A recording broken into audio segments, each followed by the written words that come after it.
Our lecture today is about the emission and control. We will first take a look on the pollutant formations. Right? Start with the SI engines first. On your left pictures, which is right here, right? It happened during the compressions, right? As the compression happened, what you see is the piston is moving up, and along the way that the piston moving up, right? If you are inside the cylinder, you will see the unburned mixtures, right? That happen, right? And this unburned mixture is forced into cavities. What is cavities?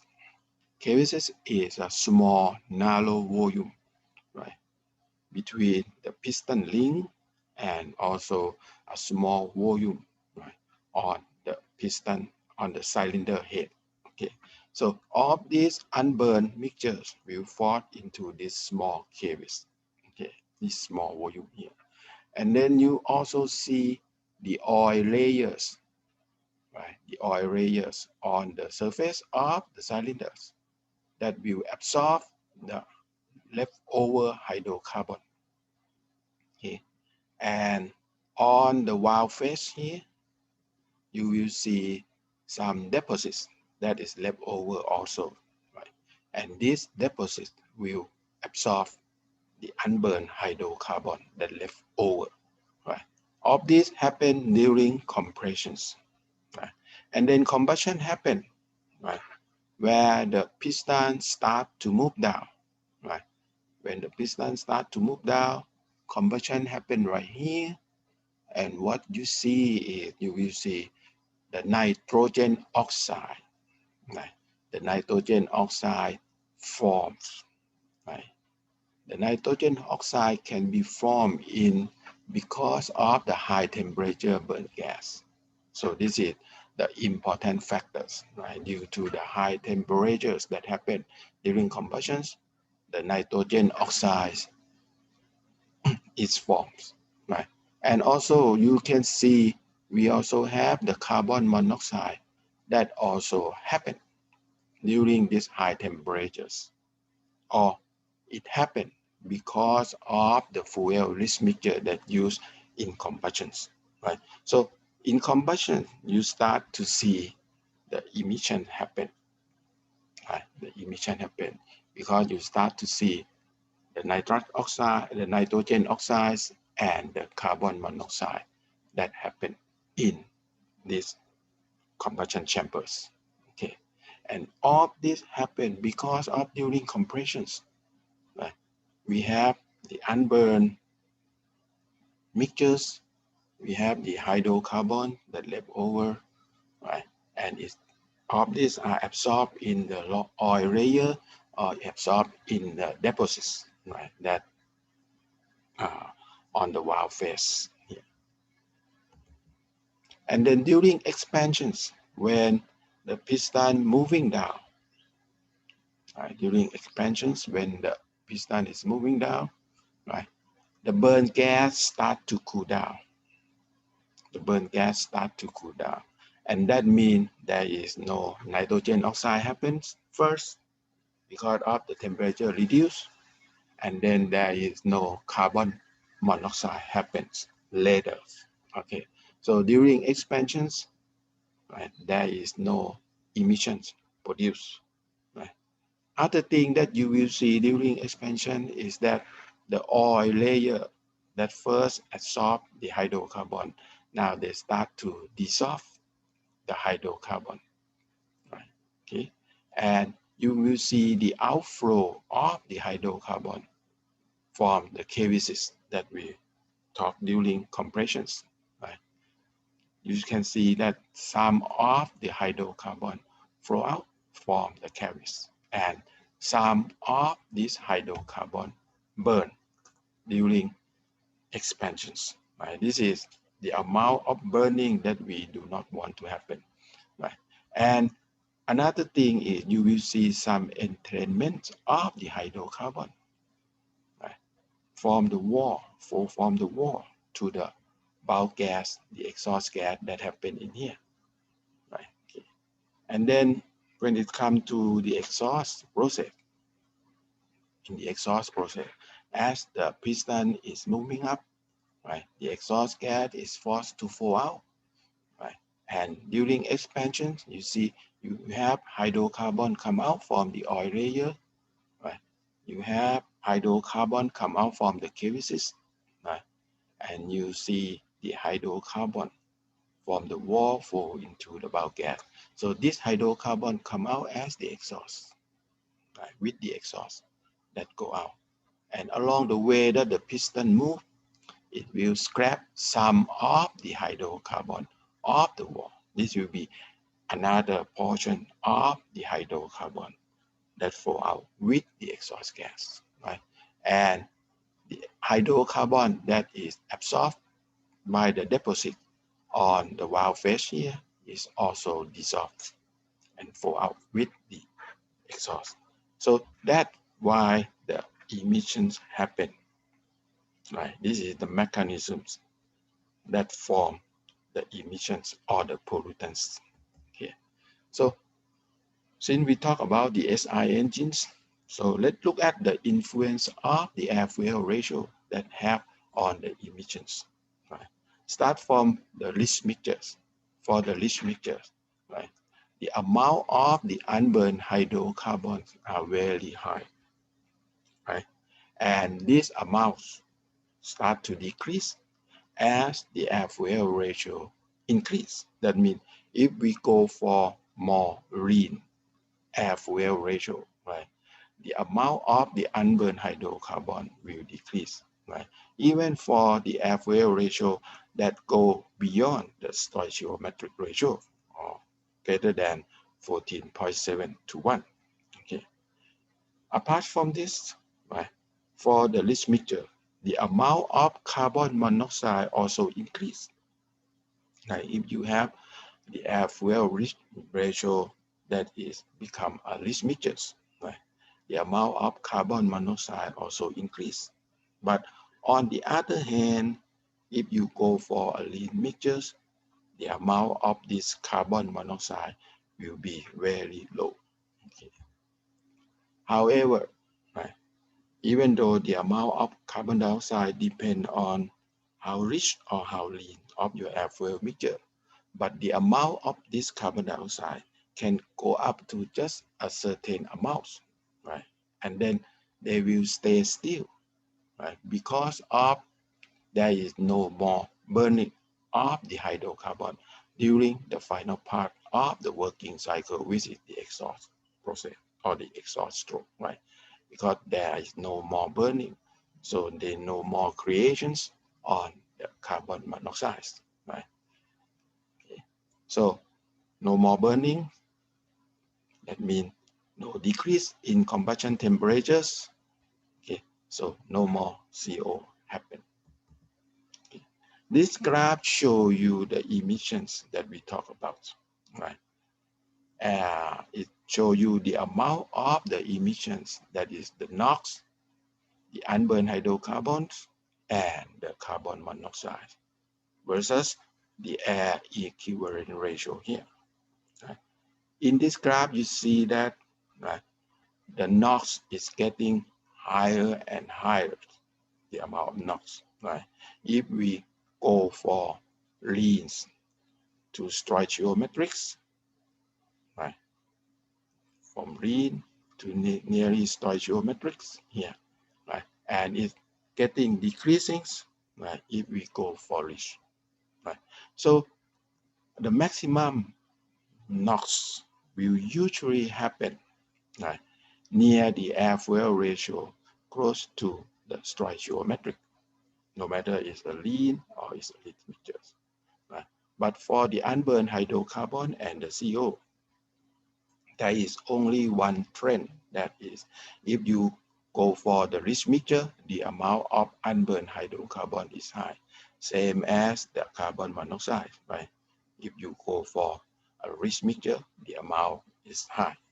Right? But if you go for lean mixtures for CO2, the amount is low, right? But and for the unburned hydrocarbon, if you go for lean, right, it's also low, right? But if it's too lean, it's getting high, right? So you can see the difference of these emissions, right? Right, when it encounter the different amount of the air equivalent ratios. Okay, so look at on the NOx. For the NOx, the formation of the nitrogen oxide is facilitated by the high oxygen content, right? And with high temperature, right? So it depends on these two factors. First, need a high oxygen content, and it needs high temperatures, right? So with lean mixtures, right, they already have high oxygens, and that's the reason why with lean mixture, right, it's getting increasing more and more, right? And with the help of the high temperatures, right, the amount can go up to maximums with this. Okay, so usually the maximum NOx are found at the slightly lean mixture as shown in this graph here, right? Just slightly less than 1, right, for the air fuel equivalent ratio. This picture also shows you that when we have the maximum NOx happen, right, what will happen to our fuel consumptions? Right? For the maximum NOx that happens, right, based on the air fuel ratio with it green, you can see that the positions or the amount of the air fuel ratio that give us the maximum NOx, right, it gives us nearly the minimum fuel consumptions, and also nearly minimum of the unburned hydrocarbon, right? And also nearly minimum of the amount of carbon monoxide, right? So you can see some contradictions in here, right? If you want to reduce the NOx, you want to get a low number of NOx, right? Something between in these regions or this region in which we have a lower number of NOx, right? You will see that the problem that will occur is that we will have higher fuel consumption, we have higher unburned hydrocarbon, and also if you on the rich mixture, you have higher carbon monoxide. But if you on the lean mixture, you have no problem about the carbon monoxide, right? When you try to reduce the number of NOx here, right? So it's kind of compromising problem, right? Because it's not go on the same trend, right? Or it's not go on together, right? In the same trend that if we can reduce the NOx, then other emission also reduce, right? It does not go like this. Okay. So look at the examples. As the flame front reach the wall of the combustion chamber, right, the reaction stop. Right? The flame propagation, when it reaches the wall of the combustion chamber, the reaction have to be stopped because of the closeness to the wall, right? And this closeness will dampen out all of the fluid motions, right? And it also conduct the heat away. So this is considered to be the area that we do not have any burning happen. We call it the unburned boundary layers, right? And this unburned boundary layer, in the example, can be considered to be a volume of 0.1 millimeter thick along the entire combustion chamber surface, right? The combustion chamber consists mainly of a bowl in the face of the piston, right? And can be approximated as a 3 centimeter diameter hemisphere, right? So it's a half circle, right? Half sphere, right? The fuel is originally distributed equally throughout the chamber, right? So calculate the percent of the fuel that does not get burned due to being trapped in the surface boundary layer, right? So the fuel flow with the flame, but the flame stop, reaction stop. So that amount of the fuel that flow into the unburned boundary layer become the leftover hydrocarbon. So they want us to calculate the percentage of this amount of the fuels, right? So we first calculate the volume of the combustion chamber first, right? It's a hemisphere shape, and the formula is what? 2 over 3 times pi times the radius of the sphere to the power of 3, right? So which is equal to pi over 12 times the diameter of the hemisphere to the power of 3, right? And that the amount of what, right? The diameter is given. So the volume of the combustion chamber is 7.686 cubic centimeter, right? How about the volume of the unburned, which is the boundary layer volume, right? There are two portions of the boundary layer volume. One portion is in the bowl, right? Imagine we have a combustion that looks like a bowl, right? And it has the boundary layer in the bowl. The volume of the boundary layer in the bowl is what? It is equal to 2 pi times the radius of the bowl, right, to the power of 2, right, times with the thickness of the boundary layers, right, in which we know the radius of the bowl or the diameter of the bowl, right. We also know the thickness of the bowl. So we can calculate the volume of the boundary layer in the bowl, right. This is considered to be one part of the unburned volume. The second unburned volume is the volume of the boundary layer, right? That is on the top of the combustion chamber, right? It have to be a closed chamber, a closed volume, right? And this volume, right, since it's on the top of the combustion chamber, right? So the surface look like circles. Right? So the volume is the area of the circle times with the thickness, right? Again, we know the diameter of the circles, and we know the thickness of this boundary layer, which is the same as the boundary layer in the bowl, right? So we come up with the volume of the boundary layer on the top of the combustion chamber. Right? So the total amount of the unburned volume will be these two layers summed together, right? So this is the total amount of the unburned volume. Right? Then the percentage of the total unburned volume can be found from this. Right? The volume of the boundary layers divided by the volume of the combustion chambers, right, times with 100. Right? So the result is about 3%. So that means we have 3% of the combustion chamber, right, that is not unburned due to the wall of the combustion chamber that stop the reactions, right? No flame propagation that can penetrate through the combustion wall. So the reaction happen, left over just the fuel, right? That is not unburned. That is unburned. Okay. This table shows you the typical emissions in the SI engines when we have no emission control system, right? So on this column, right, these are three main emissions that happen in the SI engines, right? We do not consider CO2 to be an emissions, right? Because it's always come out, right, from the product, from the combustions, right? The three main emissions are the carbon monoxide, the unburned hydrocarbons, and the NOx here, right? For different engine operation, right? No matter it's idle operations, acceleration operation, constant speed operations, and deceleration operations, right? You can see that the number here is quite high, right? And all the number here are given as the volume fractions on a dry basis, right?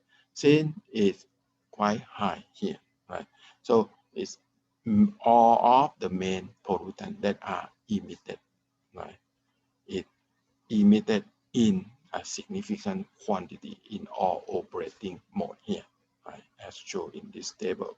So there is a need for the SI engine to have a pollutant control system, right? that can operate at the same time when this emission happen.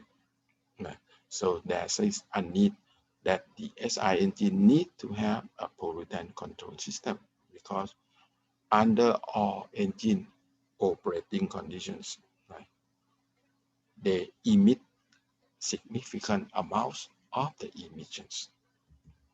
Okay. So let's look at what do we have for the pollutant emission control in the SI engine. The first device is called the exhaust gas recirculation, EGR, the exhaust gas recirculation. Right? This exhaust gas recirculation use the techniques that can reduce the nitrogen oxides in both the SI engine and the CI engine. So that means this is the technique that used in both engines, right? And the main purpose is to reduce the nitrogen oxide or the NOx, right, in the engine. Right? How this exhaust gas recirculation works, right? It works by recirculating a portion of an engine exhaust gas, right, back to the engine cylinder as shown in here. Right? We have the exhaust come out, right? Some portion of the exhaust is recirculated back to the EGR valve here, right? And back to what? Back to the engine cylinder via the intake manifold here. So that means after this point, right, the air fuel mixture is mixed with the exhaust gas and flow into the cylinder, right? So by doing this, we can reduce the amount of the exhaust gas that go out. And not only that, right, since we mix the exhaust gas with the air fuel mixtures, right, it will not only dilute the oxygens in the incoming air stream, right, because we have exhaust gas in, we have air fuel mixture in, so it helps diluting the oxygen in the incoming air stream. But it also provides the exhaust gas itself, which is considered to be an inert gas, right, to combustions. Right? So this can absorb the combustion heat. Right? So this is the main point, to reduce the NOx. It absorbs the combustion heat because the exhaust gas itself is considered to be an inert gas. Right? And since it absorbs the heat due to combustions, right, so it can reduce the peak temperature in the cylinder, which is one of the main factor, right, to create the NOx, right, apart from the amount of oxygens, right. So the exhaust gas come in, replace some oxygens, and by itself, right, considered to be an inert gas, so it absorbs the heat, right. So in overall, it reduce the amount of oxygens, reduce the peak temperature of combustions, and that means the NOx reduce, right? So this, when we apply this EGR in the SI engine, right, this inert gas depends the amount of the combustible in the cylinders, because as we mentioned, right, we add it in the air fuel mixtures. Okay. In the CI engine, this exhaust gas will replace some of the excess oxygen in the pre-combustion mixtures, right? Because in the CI engine, we draw the air. So the air mixed with the exhaust gas.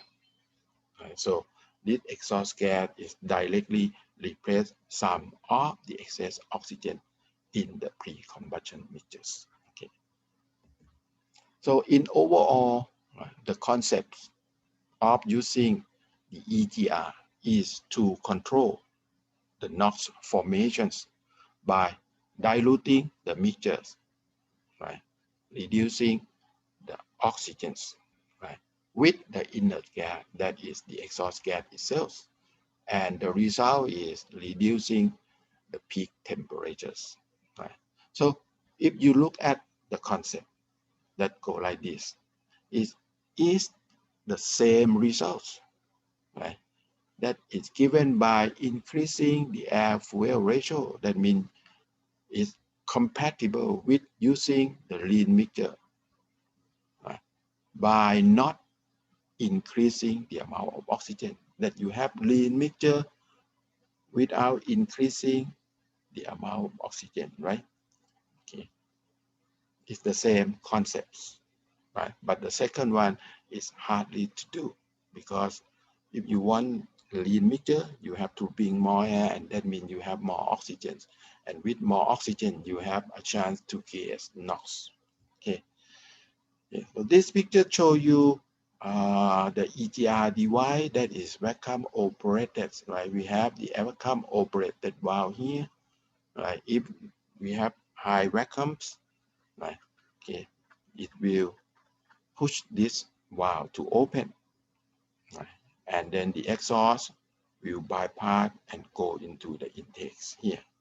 Okay, so the vacuum signal received from here, right, from the engine cylinder go in here. So if vacuum is high, this valve is being pulled back here, right? Pull up here. So the exhaust will fall into the intakes. Right? This picture shows you a real picture of the exhaust gas recirculation valve here. That is vacuum operated. Okay. Look at this graph. This shows you the influence of the percentage of the exhaust gas recirculation, right, that we want to use, right? Look how the percentage of the exhaust gas recirculation have on the nitrogen oxides emissions, right? So this plot make a plot of the exhaust nitrogen oxide concentrations versus the equivalent ratio here. Okay, look at the first one here on the top, right? With 0% EGR, right? With 0% EGR, that means no exhaust gas recirculation use, right? You can see that the exhaust nitrogen oxide concentration is high in here, right? The dotted line, the dot one represent the actual data, right? The solid line here represent the theoretical calculations. Okay, so with 0% EGR here, you have higher exhaust nitrogen oxide concentration. And if you use 10% exhaust gas recirculation, that means you recirculate only 10% of the exhaust back to the intake. Right? The amount of the exhaust nitrogen oxide concentration will be reduced, right? Shown by this dotted line here. Okay, right? How about the graph below here, right?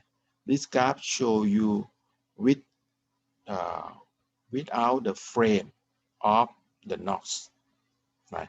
And with frame of the NOx, right? So with the frame of the NOx, right? With the frame NO show right here, right? With frame, it will increase the combustion, right? The frame from the NOx increase the combustion, and that means the amount of the nitrogen oxide increase. Now, if you use 20% of EGR here, right, you can stop the frame from the NOx, right? And that means the amount of the exhaust nitrogen oxide concentration will reduce. Okay.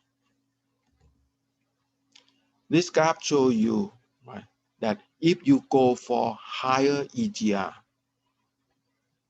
right, if you go for a higher EGR, right, that means you have less NOx. But what happened on the other side of the engine performance? Right, when you look at the engine performance, right, if you increase the percentage of the exhaust recirculations, exhaust gas recirculation, what happened is you will have lower brake mean effective pressures. Right? That means you have less power output come out from the engine. Right? If you use higher and higher amount of the exhaust gas to recirculate back to the intake manifold, right? And when you look at the brake specific fuel consumptions, right, with higher amount of EGR here, right, you have higher brake specific fuel consumptions. That means you have to use more and more fuels, right, in order to get the same amount of the power output. Right? If you use higher number for the EGR. So this is another disadvantage point. If you use the EGR, right, the exhaust gas recovery techniques, right, or the exhaust gas recovery device, right. So you can reduce the number of NOx, but in the same time, you reduce your engine power output and increase the amount of the fuel that needed for that engine. Okay, so it's not a win-win situation when you use the EGR, the exhaust gas recirculating, recirculations. Okay. Okay, look at the example about the calculation of the exhaust gas recirculations. Right? It was found that the theoretical maximum combustion temperature in an engine burning isooctane with its CH-18, right, at an equivalent ratio of 0.833. Right? The maximum temperature under these equivalent ratios for this fuel was 2419 Kelvin. Right? In order to reduce the formation of the NOx due to this temperature, right, it is designed to reduce the maximum temperature to just only 2200 Kelvin. Right? And this can be done by using the exhaust gas recycling or recirculations. Right? So calculate the percentage amount of the EGR that needed to reduce the maximum combustion temperature to just 2200 Kelvin, right, from 2419 Kelvin. Right? So since it involved with the exhaust gas, to simplify our calculations, right, exhaust gas consists of carbon dioxide, water, nitrogen. Right? So to simplify the calculations, right, we will make an assumptions on the exhaust gas that we will look at the exhaust gas as this exhaust gas consists mostly of nitrogen instead of consist of nitrogen, carbon dioxide, and water, right? We will look at this exhaust gas as all nitrogen, right? And the property of this exhaust gas as all nitrogen, we will look at the temperature of 1000 Kelvin, right? So we will use this temperature to find the property of this exhaust gas, right? That is all nitrogens. So we start with what? The normal combustion equation, right? For normal combustion equation in which we put no exhaust gas into our reactants, right? It's gonna be like this, right? For the isooctane here, with the amount of air shown right here, and this is the product of combustions, right? And this is more air than the theoretical air, so we have oxygen left over here in the product of combustion. So now, under EGR, right? Under EGR, they ask us to find out the amount of EGR used, right, in our combustion so that the maximum temperature will be reduced. So we will assume that the number of mole of the EGR that used with represented by this letter X, right, is added into the reactants. Right? So the combustion equations, right, when we include the EGR will be shown like this, right, with the X amount of mole of the nitrogen, right, because we assume that all the exhaust gas is considered to be nitrogens, right? So on this side, we add nitrogen in here, right? But we don't know the amount of mole for the nitrogens, right? Okay, and then we do the balancing of this equation with the X unknown here. Okay, since we're talking about the maximum combustion temperature, right? So go back to our combustion lectures, right? This is what we call the adiabatic flame temperatures, right? And with the adiabatic flame temperatures, we can find from using these relations, right? The enthalpy of the products equal to the enthalpy of the reactants, right? So we find the enthalpy of the products, right, which is at 2200 Kelvin, right, because this is the new maximum combustion temperatures.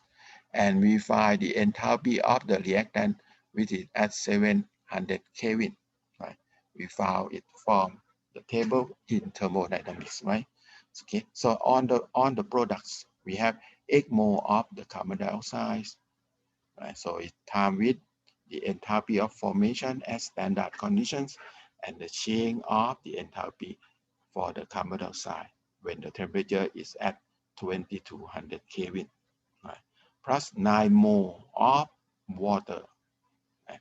3.5 mole of oxygen where we have 0 enthalpy of formation at the standard condition for oxygen. And then 15 times 3.76 plus X mole of the nitrogen. Right. So this is the enthalpy of formations for the products. Right. How about the reactant? It's shown right here. Right. We have the fuels. We have 15 mole of oxygens and 15 times 3.76 mole of nitrogens and X amount of mole of the nitrogen.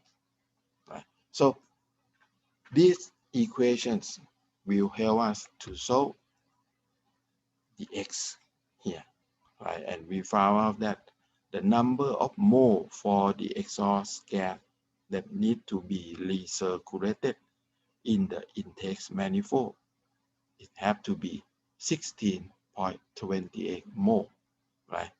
Which is equal to what? 455.8 kilogram here. Okay, so how about the percentage of the amount of the EGR, right, with the total of mass flow in? Okay, find out the percentage, right? So the mass of the air that flow in, right, is this, correct? From our combustions here, right? This is the amount of the mass of the air that flow in. Right? We have mass of air equal to 15 mole of oxygen and 15 times 3.76 mole of nitrogen, right? Which is equal to what? 2000 something kilogram of the air.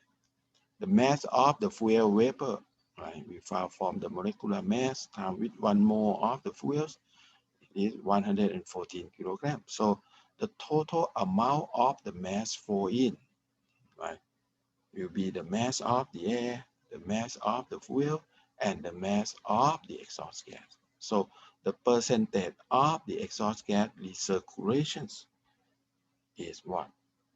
17.3%. Should write this. Okay. So that is the first technique by using the exhaust gas, right? And let it recirculate back into the intake manifold, right? We do not use all of the exhaust gas, just only some part of the exhaust gas, right? So that the oxygen amounts, right, in the air fuel mixture will be reduced, and that means what? That means the temperatures of the combustion is also reduced because the exhaust gas, right, in the mixture act like an inert gas, so it will absorb the heat from the combustions, right? So the temperature reduce, the oxygen reduce, right? Two main important factor reduce. So the number of NOx reduce. Okay. The second equipment is called the three-way characteristic converter. I think most of you should be familiar with this device, right? It's used in most of the modern car nowadays, right? And it's compulsory, I think, right? Every new car have to be equipped with the three-way characteristic converter here, right? So this device will perform what? The oxidizations of the carbon monoxide, the hydrocarbons, and also reduce the NOx at the same time, right? So it will react with the carbon monoxide and react with the unburned hydrocarbons, right? And reduce the number of NOx, right? How this characteristic converter do this, right? It can do because the catalysts that we put inside this converter, right, are capable of promoting chemical reactions. Even it had to happen at a relatively low temperatures, right? So the reactions, right, happen in the characteristic converter due to the catalysts that we put into the characteristic converter, and this catalyst will react with the carbon monoxide and the hydrocarbon, right? So these catalysts are mostly made from a very expensive metal, such as the platinums, right? This platinum is for doing the oxidizations, and rhodium for reducing the amount of NOx, right? So platinum will react with the carbon monoxide and the hydrocarbon, and rhodium will reduce the amount of NOx here, right? So when we have the exhaust flow in, right, when it passes to rhodium, the amount of NOx reduce, and when it passes to platinum, right, it will react with the platinums and turn out to be what? CO2, water, and nitrogen. No more emissions come out. Okay. Okay. So this shows you the schematic of the pallet type characteristic converter, right? All the characterized, right, pallet are put in here, right? Inside the characteristic converter here, right? So the exhaust gas will flow like this. And now because we force it to flow like this, so that it will react thoroughly throughout the exhaust. Okay. Okay. So look at the three-way characteristic converter effectiveness, right? The conversion efficiency, right, is the parameter that we look to see how our characteristic converter effective or not effective, right? The conversion efficiency, right, that deal with all three main pollutants, which is the unburned hydrocarbon, the carbon monoxide, and the NOx, right, depend heavily on the equivalent ratio, right? So how good it is for the characteristic converter to do the job is depend on the air-fuel ratio, right? Because what? Because the effects of the air-fuel ratio, if you remember, right, on reduction efficiency in the NOx and in the carbon monoxide and for the hydrocarbon oxidizations, right? This effect is in opposite directions, right? If you remember this graph, right? If we want to reduce the number of NOx, right? Don't let NOx happen so much. We have to go forward. Either very least mixture or very lean mixture here, right? But when we go for very least mixture, and lean mixture, very lean mixture here, what happened is we have higher amount of the unburned hydrocarbon, right? And for carbon monoxide, if we go for a very rich mixture, we have higher amount of the carbon monoxide, right? While when we go for a very lean mixture, we have less amount of the carbon monoxide happen, right? This is in order to achieve the small amount of NOx, right? So it's a contradictions that happen, okay? So that's why it is necessary if we want to do both, right, to do good in all of these three emission here, right? We have to be able to control the air-fuel ratio within a very, very small range of the stoichiometric ratio, right? Which show like this, right? So there is only a small range of the air-fuel ratio that the engine can operate, right? In order to keep the conversion efficiency of the characteristic converter to be at a high numbers, right? So our engines, right? Our engine, based on our engine operations, we can vary the amount of the air-fuel ratio, right, in a short length, not in a wide length, right? If we consider on the emission control, right? So you can see that only a small length of the air-fuel ratio, right? If we go out, right, of this length, right, either to rich mixture or to lean mixtures, right, the conversion efficiency go down rapidly, right? So it is necessary that we need to be able to control the air-fuel mixture within a small range of the stoichiometric ratio.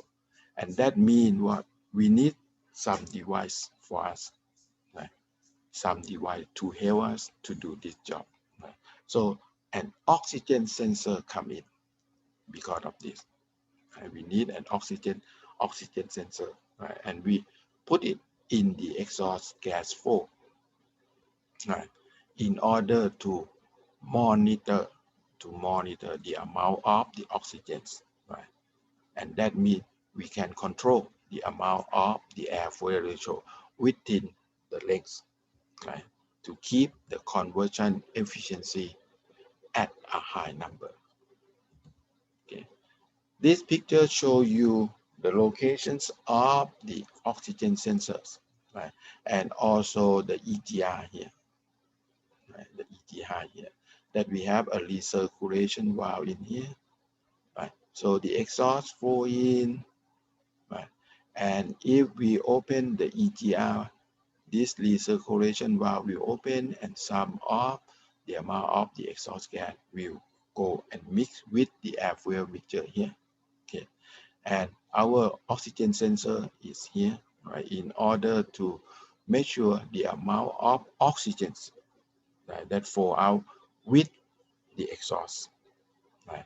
And all of this will send the information back to our control unit here, right?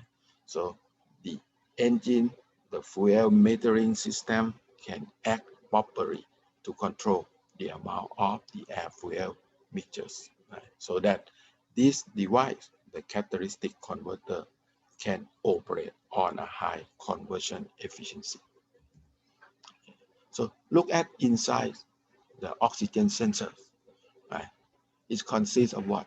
It consists of two platinum electrodes. Again, they use a very expensive material, a platinum here, right?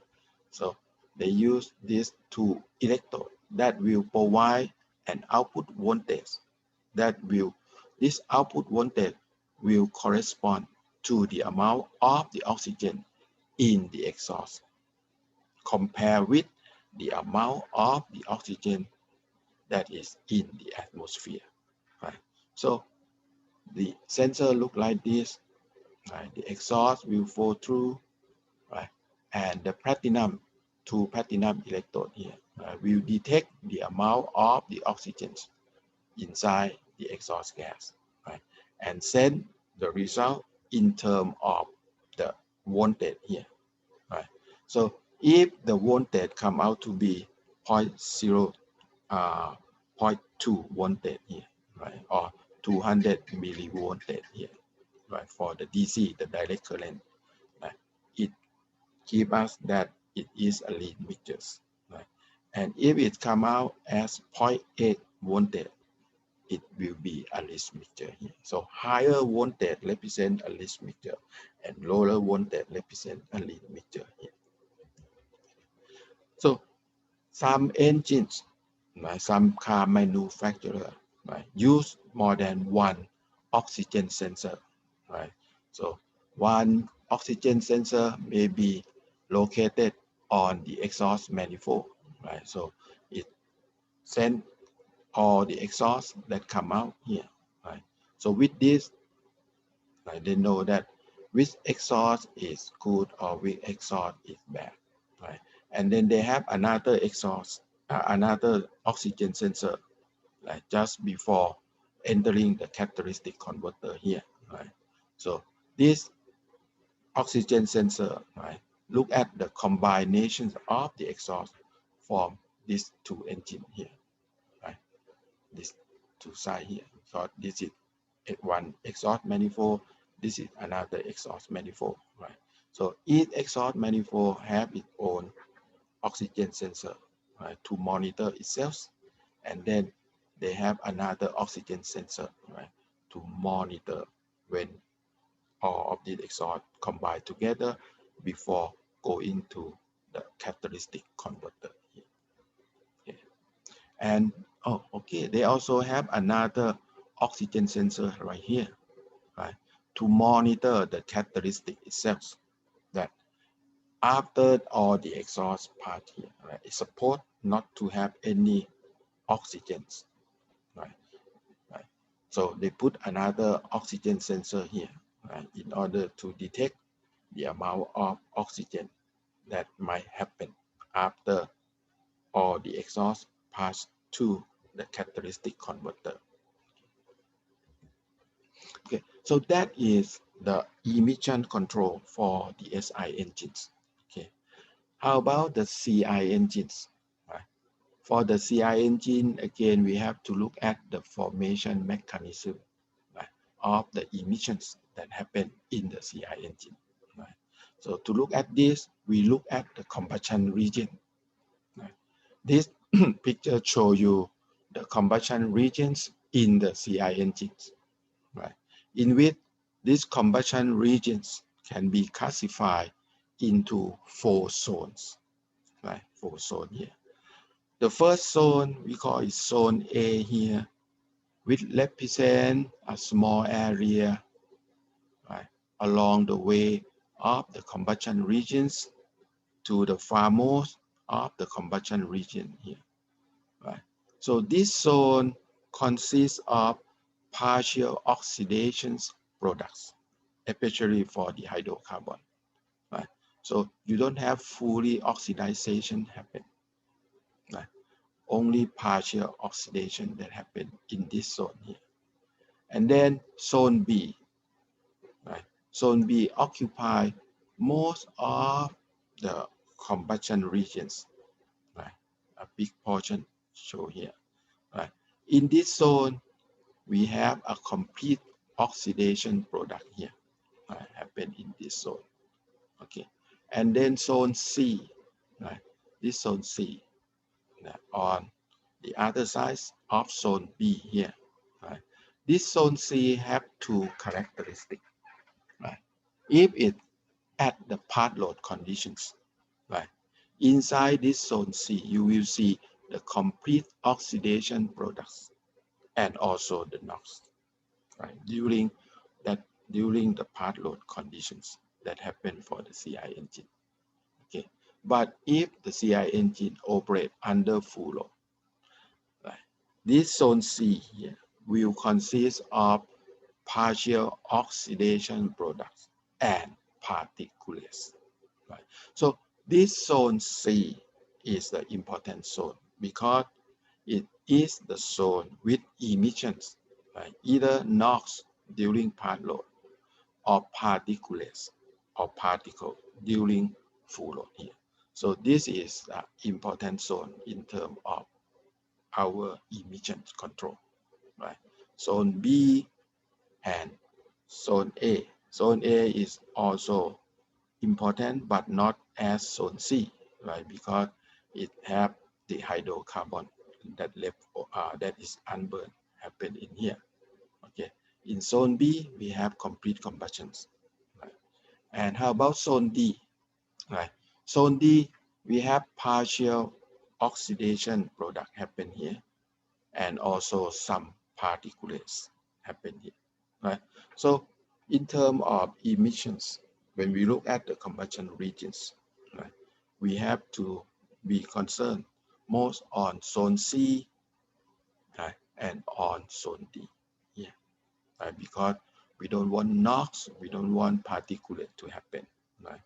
And a little bit on zone A because we have this hydrocarbon happen here, right? But for zone B, it's a complete oxidation product. So what we have to do is when we do the combustion is try to think that how we can increase the area of the zone B, right? How we can increase the area of the zone B or the complete oxidation or increase the complete oxidation of the product, right? So that zone C and zone D reduce, and that means our emission is reduced. Okay, so let's look at what are the emissions in the diesels. Right? The first one is the carbon monoxide. Right? For carbon monoxide, if you are a diesel engines, right, you don't think that carbon monoxide is the major emissions. Right? It's not significant at all, unless you have concern about the smoke limit. Right? The smoke limit. Right? In some country, they have the smoke limit for the diesel engine. With that, then you have to concern about the carbon monoxide. Why carbon monoxide is not significant for the CI engine as an emission? Right? Why it's not significant? It is less. Right? The amount of the carbon monoxide is less because the CI engine is normally operating on what? On the high air fuel ratio, which is lean, right? If you remember, right? If we go for a high air fuel ratio, which is lean, the amount of the carbon monoxide is always small, right? It's less. So we don't need to concern about that because of this. Okay. So carbon monoxide is not significant for the diesel engines. The second emission is the, okay, apart from this, it also less because of for the CI engine, right? We normally operate at a higher compression ratio, right? With higher compression ratio, we always have a better oxidations happen. Okay. The second emissions is the unburned hydrocarbon. Right? The amount of unburned hydrocarbon is also not significant in terms of mass emissions. Right? The unburned hydrocarbon that happen, right, in the diesel emission, it happened because of some of the unburned hydrocarbon come out from the Kevich gases. Right? The Kevich gases, you remember about the Kevich that we talked earlier. Right? This is the left unburned fuel mixture in the Kevich. Right? It hiding in the Kevich. And this Kevich, as I mentioned earlier, it is a narrow volume between the piston ring, right, and also a small volume that capture in the cylinder heads, right? And these cavities mostly contain air, right? Contain air and contain a small amount of these left unburned fuels, right? So that's why it's not significant in terms of the CI engines. Okay. Other mechanism that can emit the unburned hydrocarbon in the diesel engine is due to the over-mixings, right? Especially during the light load conditions of the diesel engine operations, right? Light load conditions that we have, the over-mixing happen, okay? And also because of the sack volume effects. What is the sack volume here? The sack volume is the volume between the valve seat, this is the valve seat, or the fuel shut-off point, right? Because when the valve sits on this seat, there is no fuel injections, right? And the entrance to the final metering orifice of the injector, which is here, right? So the overall volume here is called the sack volume. That you can see that we always have some of the fuel left over in this volume, right? We always have the fuel left over in here, right?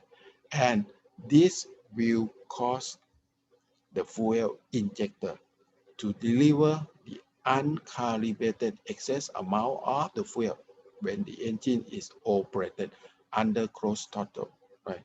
Because this is the amount of the fuel that left over in the injectors, right? So when the new fuel come in, they do not take into account of this amount of the fuel that left over, right? So we have excess amount of the fuel for it, right? And the result is what? Right?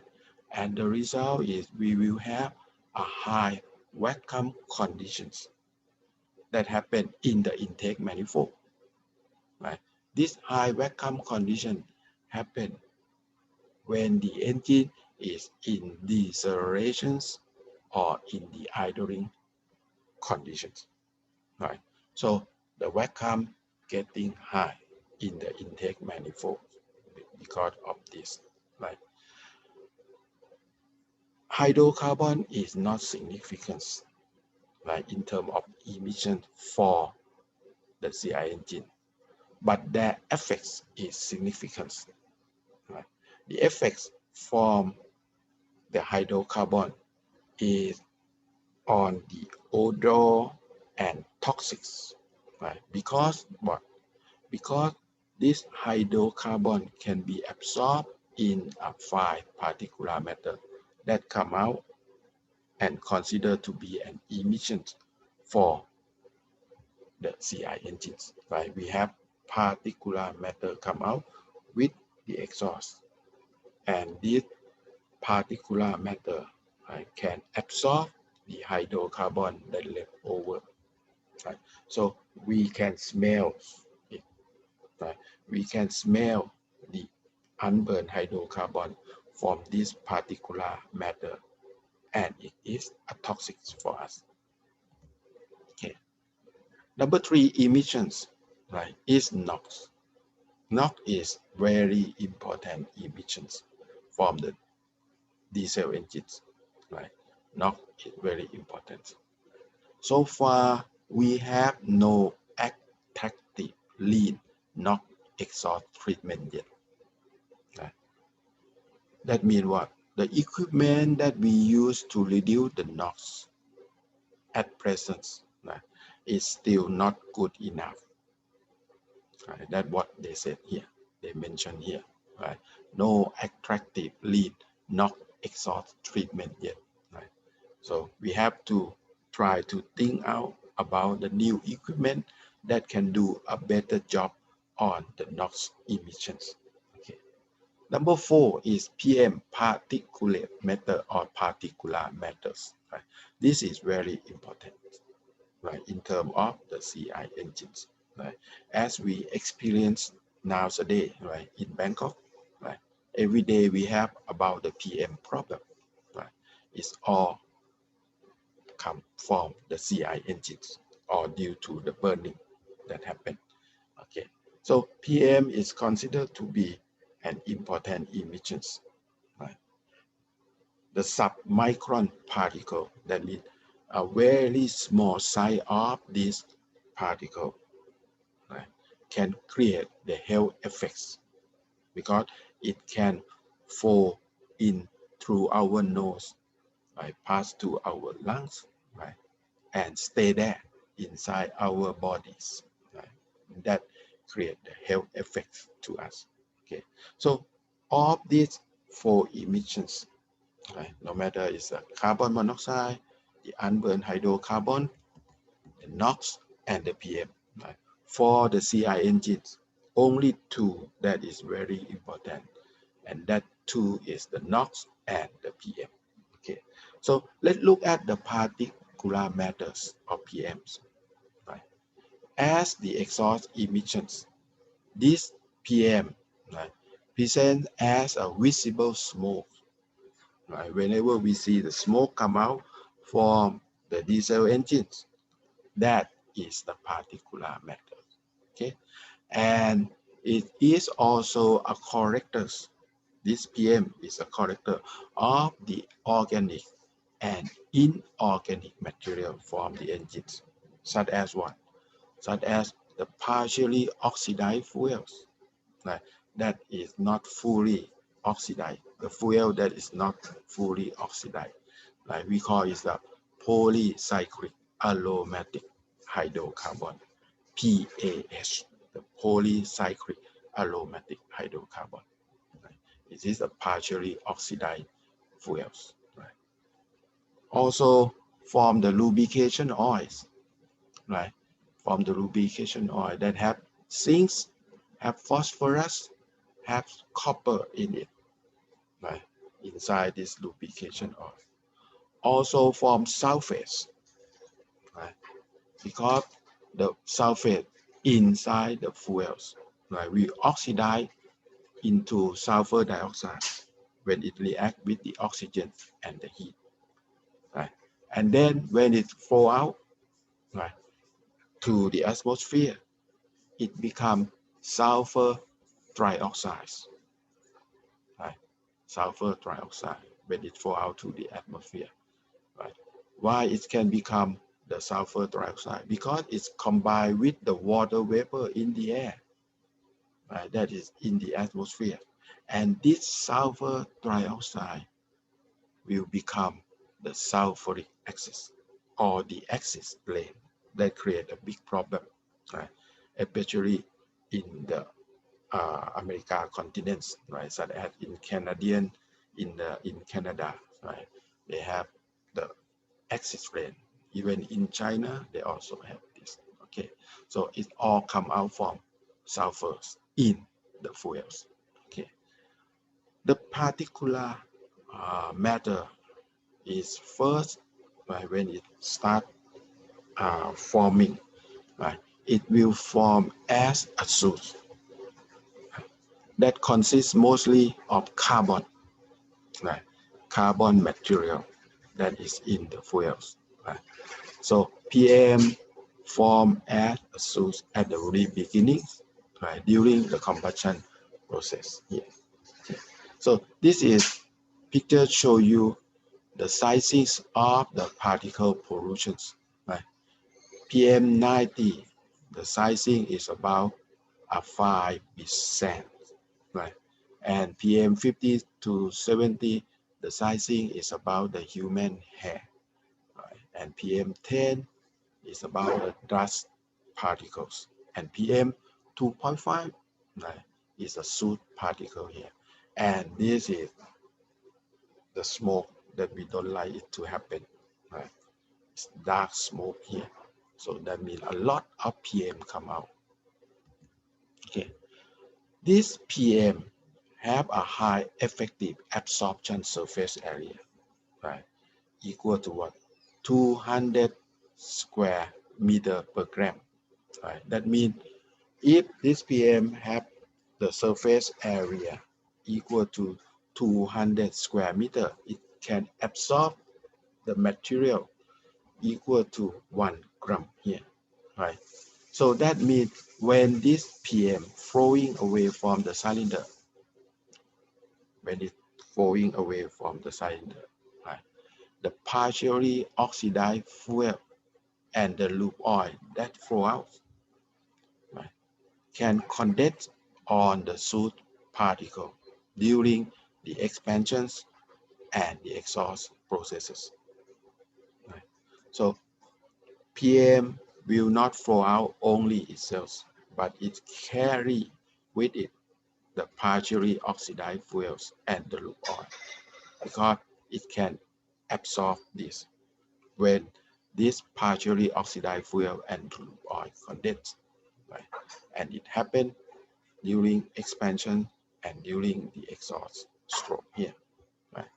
And also happen outside of the engine, right? Because of the temperature is cooled down, right? So this condense, right, it is condensed on the PM surface, right? So it creates the absorption process on the surface of the PM, right? That many PM combined together become a source, right? So these absorbed portions of the source, right, we call it the soluble organic fractions, SOF, right? Which is take about of what 10 to 30% of the overall PM in the source, right? About 10 to 30% of the PM here, right? And to remove this organic compound in the SOF, right, we can use a solvent called dichloromethane, right? Dichloromethane here, right? To use to remove this organic compound in the SOF in order to find out the PM. Okay, so this picture shows you how the particulate matter is formed, right? How it is formed in overall pictures, right? So in the cylinder, what happened, right? Because of combustions, right, we have dehydrogenation happen. Dehydrogenation is a chemical reaction that involves the removal of the hydrogen from an organic molecule, right? We separate hydrogen out from the carbon. So the dehydrogenation process happen. And also the oxidation from the fuel and the lube oil, right? These two create the nucleation process. Nucleation or the forming of the nucleus happen. And then this nucleus start to have a surface growth, right? Again, due to the dehydrogenations and the oxidations, right? And when it have the surface growth, right? And after that, all of this come together, right? Become a cluster that we call agglomerations, right? Agglomerations. Again, it happened because of dehydrogenation and oxidation as well, right? So now we have several PM come together, attached with each other, right? All of this happen in the cylinder where the temperature is still high, okay? And then when it fall out, right? Several PM come together, right? Or agglomerate, right? Agglomerate together, right? We call it a soot.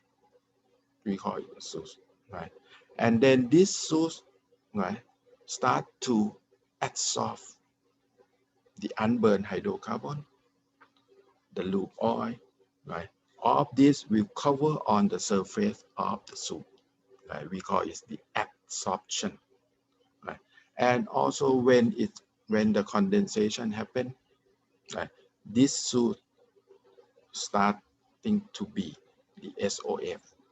All of this come out because of the cool down of the temperature, right?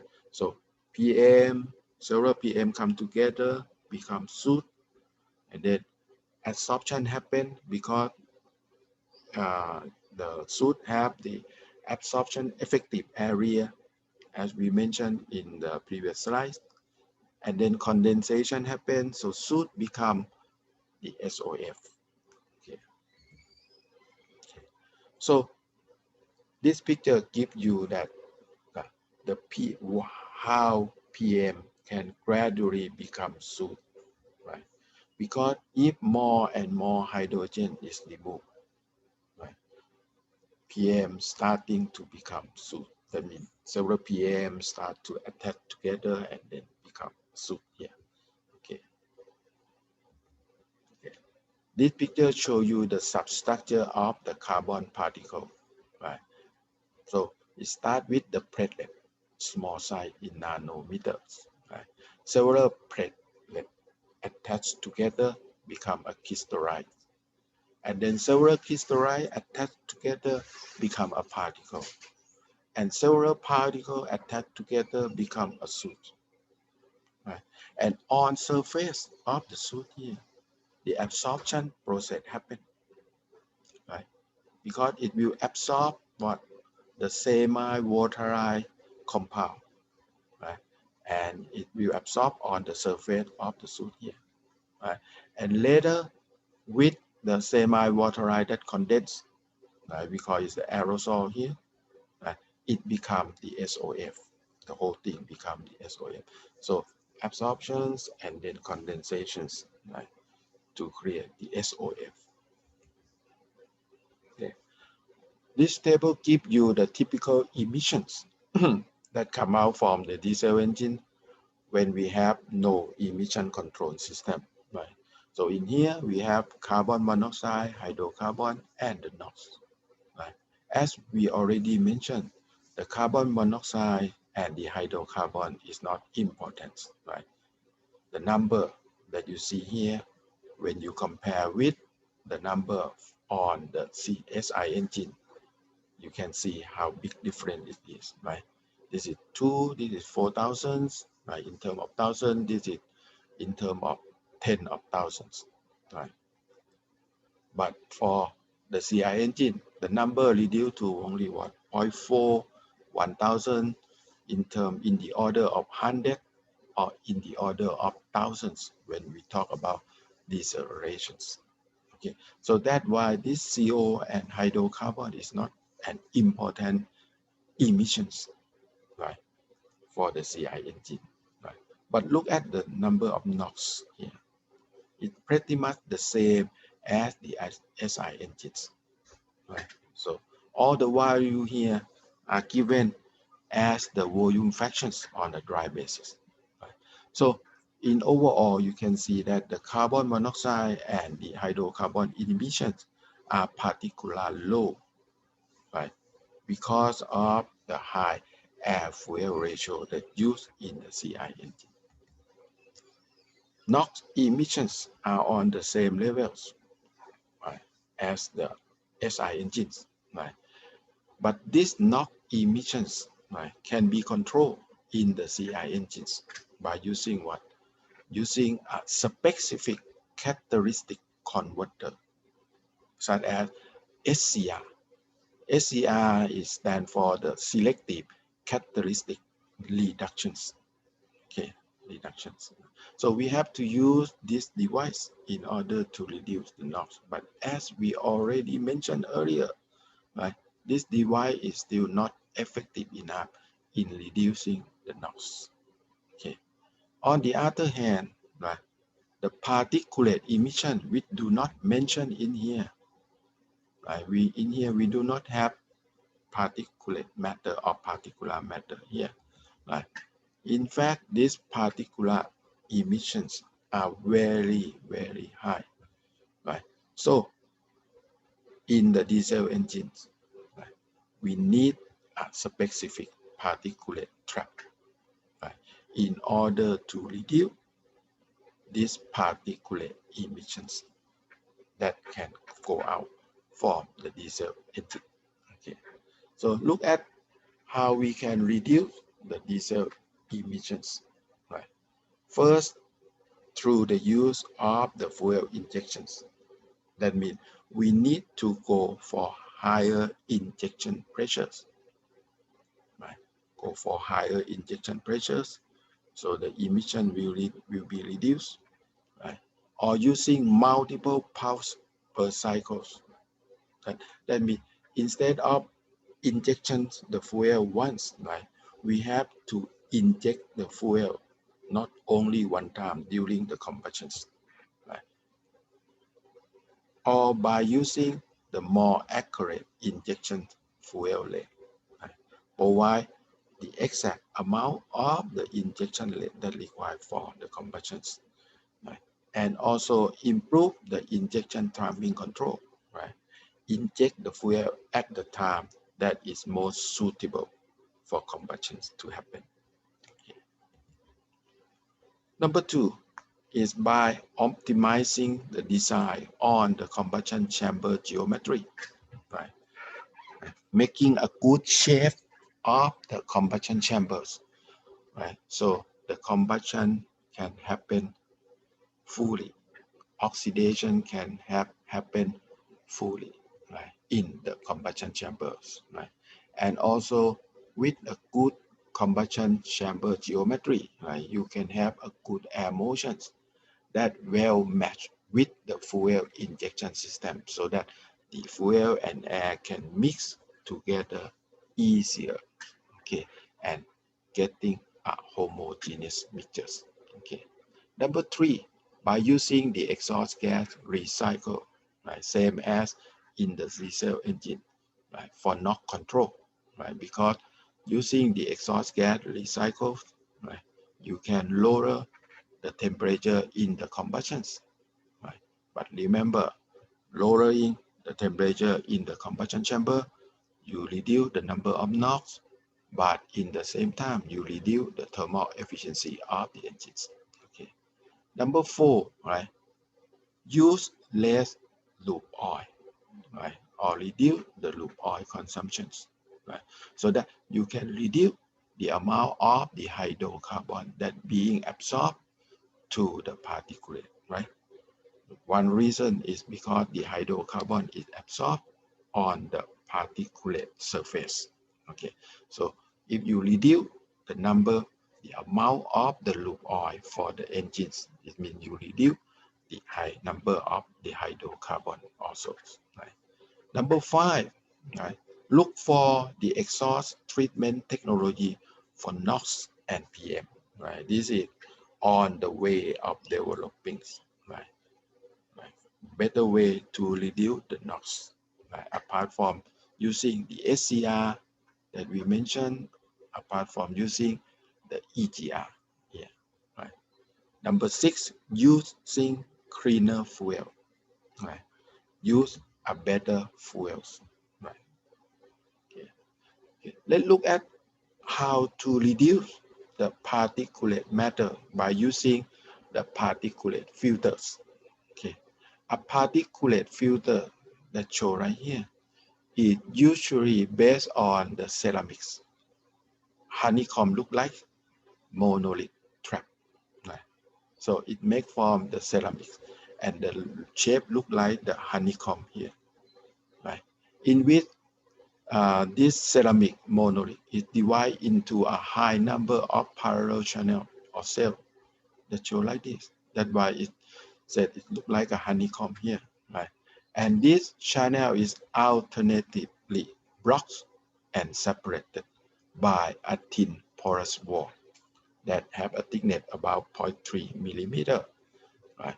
And the pore size is about 12 to 35 micron, right? Very, very small size here, right? In order to trap this PM, okay? The exhaust gas is then forced to fall to this porous wall, right? And when it falls through this porous wall, right, the filtering function happen in here. Okay, so this is the cutaway view of this trap, the particular filtering trap here, right? We have a ceramic particulate filter inside here. Right?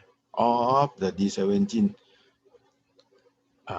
in nowadays, right, they have this particulate filter trap in here inside the engine, right, on the exhaust gas. on the exhaust pipe. Okay, so this is how it happened. Right. Okay, uh, in the oxidizing characteristic conversions. Okay, so you have soot and SOF flow in, right? And you want to break down, right, the SOF. Right? So we oxidize it here, right? Oxidize it so that all the SOF will break down. Right? SOF come up because we have condensations, right, of the hydrocarbon and the lube oil on the PM. Right? So we break it down to the oxidizing process here. Right? So it's come out just only soot, right? And we will filtering it out later, right, by using the trap here. Right? Some engine use auxiliary burner, right? So they burn the soot in here also, right? So the PM reduce, right? The exhaust gas reduce, right? So everything that come out here is cleaner, right? Because of this, right? So we break down the SOF, right? So that it have only the soot come out, and then we trap using the filters. And sometimes we burn the soot by using the auxiliary burners here, right? So the exhaust that come out is now clean. Okay, what is the characteristic of the particulate filter here? Right? It needs to have a high filtering efficiency, higher than 90%, have a low pressure loss, right? Because if it have high pressure loss, the exhaust cannot flow out easily. Okay, so the pressure come out from what? Start from 2 kPa, right? Kilopascal. When this filter is clean, right, up to 20 kPa when it is become dirty. Okay, so look at the pressure drop that go across this filter. We know when we have to clean the filter or replacing the filters. Okay, the particulate filter also need to have a very high mechanical and thermal strength, right? It need to have this high resistance. Okay, and this filter, right, we will not replace it from time to time, right? Because we make this filter to be able to clean by itself, right? So this particulate filter need to regenerate or clean the filter periodically by means of the local combustion process, right, which can be activated by several means, such as using the auxiliary burner or using the less injection of the fuel, right, such as the post injection in multi-jet system. This means that, as I mentioned earlier, that instead of injecting fuel at once, right, we during combustions we injecting the fuel more than one time. Okay, and the last injection is used for cleaning these filters. Okay. Okay. So this picture show you the filter regenerations, right, by using the burner. Okay, the exhaust gas come in, right? The exhaust come in through the filters, and then after that, we use the auxiliary burner to provide the heat, and this heat will the heat that happen due to combustions or the flame here that happen, right, will clean the filter, right? So the flame propagate throughout the filters, right? And this filter become clean again, right? So we can reuse it again. So this is how this is what we call filter regenerations or revitalize the filters. Okay. How about using the clean diesel fuels to reduce the PM? Okay. First, by lower the sulfur level in the diesel fuels. Right? such as from 350 ppm to 15 ppm, right? Most of the Asian country, right, in the diesel engine, they have the sulfur about 500 ppm, but in Thailand, the regulation require that the sulfur have to be less than 50 ppm, okay, in the diesel fuels here. Okay. Second, right, by lower the percentage of the aromatics in order to reduce the organic material, right? We can reduce the organic material by getting a cleaner diesel fuels by lower the amount of the aromatic matter inside the diesel fuel. Using the oxygenated fuel, that is the fuel that contains the oxygen in its structures. Right? This fuel is normally used for the racing car, right? The fuel with oxygen inside. Okay, this helps reducing the soot and also the carbon monoxide here. Right? Number 4 is by using the diesel fuel with higher cetane numbers. Right? Higher cetane number. Okay, here. Number 5 is by producing the diesel fuel, right, by using narrower distillation lengths, right, by narrowing the distillation lengths here in order to get a good or clean diesel fuels. Okay. Since PM and NOx is the major emissions in the diesel engines, there are strict regulations on the amount of the NOx and the amount of the particulate matter, right, for the diesel engines. I show right here, right, is that regulations, right. At present in Thailand, right, all the diesel fuel have to equivalent, right, have to be equivalent to or equal to the Euro 4 here, Euro 4 here, right? And we start to import Euro 5, right? Hopefully in the next year. In fact, the Euro 5 standard already come out in Thailand, right? But it's still pending due to the situation happen here, okay? So next year, if the situation is better, right, it will come out, right, and impose on all the diesel fuel. What is the difference between the Euro 5, Euro 4 here, and the Euro 5 here? Right? The number of PM is still the same. Right? This is the number of PM that is around, right? In the unit of gram per brake horsepower hour. Right? That means so every 1 brake horsepower hour that you operate the engine, 1 brake horsepower in 1 hour, right? The amount of the PM that come out should not more than 0.026 gram. This is what the regulation talk about, okay, in terms of PM here, right? For the Euro 4 and the Euro 5 here, right?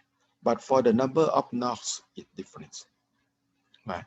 The number of NOx is reduced for the Euro 5. For the Euro 5, the number of NOx is about 2.5 compared with 4.8 for the Euro 4 here, right?